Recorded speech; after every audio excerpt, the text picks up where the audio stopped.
नमस्कार सांग माने तमे माने केबे ना केबे मद पीथिबो। आजिका समय रे मद पीवा गोटे शौक पाल्टी जाइछि। केबे ना केबे मद को टेस्ट तो करथिबे। कोनसी पर्वपर्वाणी हो जे कोनसी समय रे मद को समस्त टेस्ट करथि। केबे चिंता करछन्ती मद केमिति तयारी होछि? आसंतु आजि वीडियो माध्यम रे जानिबा।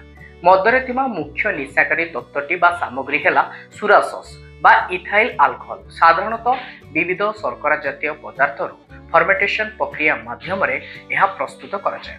मद कारखाना रे अवलंबन करा जाय भिन्न भिन्न मार्ग। आम देश रे मिलुतबा मद साधारणतः दुई प्रकार, देशी मद और भारत तैयारी विदेशी मद। ग्रामांचल और वनांचल रे आदिवासी माने पारंपरिक भावे प्रस्तुत करिथांती देशी मद, जेमिति कि उदाहरण स्वरूप महुल, खजुरी रस, चाउल, भात आदि रे विभिन्न फर्मेटेशन पदार्थ मिसई ता प्रस्तुत करा जाय।